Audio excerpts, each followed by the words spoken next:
इंदौर के विजयनगर में संचालित अनुभूति विजन सेवा संस्थान सेवा बस्ती में रहने वाली एक मजदूरी पेशा परिवार की नन्ही आरुषि का नया ठिकाना। सड़क दुर्घटना में पिता की मौत, बेबस और लाचार मां पर 3 बच्चों की परवरिश का बोझ और उस पर आरुषि की मानसिक दिव्यांगता। परिस्थितियों ने मजबूर कर दिया अपने कलेजे के टुकड़े को न चाहकर भी खुद से दूर करना। आरुषि अब इस सेवा संस्थान परिवार की सदस्य है। मां पूजा ने भारी मन से उसकी परवरिश के लिए एक अटूट विश्वास के साथ उसे सेवा संस्थान की संचालिका को सौंप दिया, जो अब उसकी गार्ड मदर होगी। मार्मिक क्षण है, बहुत मार्मिक क्षण है। एक अपने कलेजे की बेटी को जिसने मैंने हमारे बिटिया ने जन्म दिया है, वो आज एक ऐसी माँ को अपनी बेटी सौंप रही है जो उसकी गॉड मदर बनने जा रही है। आगे की पूरी जवाबदारी चंचल सलारिया दीदी संभालेंगी। इसका मतलब ये नहीं कि ये इनके परिवार के लोग यहाँ नहीं आएंगे, ये लोग भी आते जाते रहेंगे। इसका जन्मदिन अभी 10 जुलाई को आने वाला है, जैसी मुझे जानकारी है।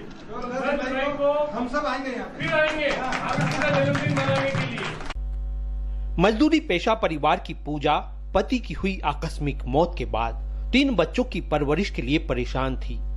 ऐसे में उसकी परेशानी को समाज सेवी सुभाष पालीवाल के साथ समाज सेविका संगीता वाधवानी ने समझा। एक तो बालिका, उस पर मानसिक दिव्यांगता और साथ में उसे सुरक्षित रखने की चिंता। ऐसे में आरुषि के लिए अनुभूति विजन सेवा संस्थान का चयन किया गया। संगीता वाधवानी सेवा के साथ जिस ग्रुप फूल धमाल से जुड़ी है, उसकी सभी सदस्य आरुषि के इस नए घर में उसे से इनको पता चला कि इनके पापा का एक्सीडेंट हो गया है, मगर ये बच्ची पीछे अकेली हो जा रही है, क्योंकि आज की तारीख में बच्ची को अकेला छोड़ना बहुत ही वो है। इसलिए इसको इस संस्थान में छोड़ा जा रहा है और हम आगे भी अभी छोड़ के जा रहे हैं, आगे भी हम इसका ध्यान रखेंगे। तो अभी आज जो यहाँ एडमिशन दिया जा रहा है, तो हमारा जितना सहयोग हो सकेगा हम उतना करेंगे। मेन पालीवाल जी, चंचला दीदी जो यहाँ के संचालक हैं, और जो और भी हमारा ग्रुप है, वो जितना हो सकेगा हम करेंगे।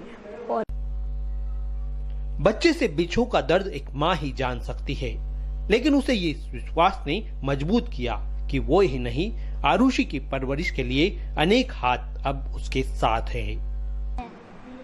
काम धंधा करूँ भी तो कैसे करूँ, इनको कैसे मैं रखूँ, मैं घर पे भी कोई है नहीं संभाल, तब करूँ क्या मैं, इसलिए मैं ना यहाँ छोड़ने आ रही। मतलब आप उनसे छोड़कर जाएंगी तो एक मन में, हाँ थोड़ा तो मन में लगेगा ही सही। यहाँ पे तो तब क्या करूँ, मैं भी तो गरीब हूँ ना, कैसे मैं पालूंगी भी मैं।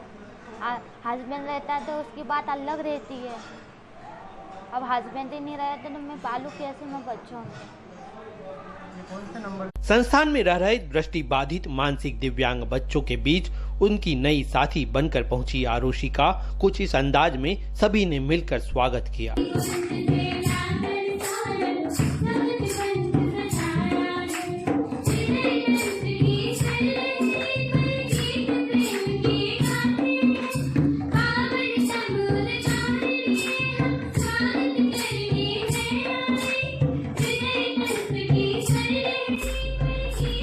आइए हम सभी मिलकर दुआ करें कि आरुषि की यह मानसिक दिव्यांगता शीघ्र खत्म हो और वह इस संस्थान में पल बढ़कर समाज की एक प्रतिभाशाली बेटी के रूप में हम सब के बीच खड़ी नजर आए।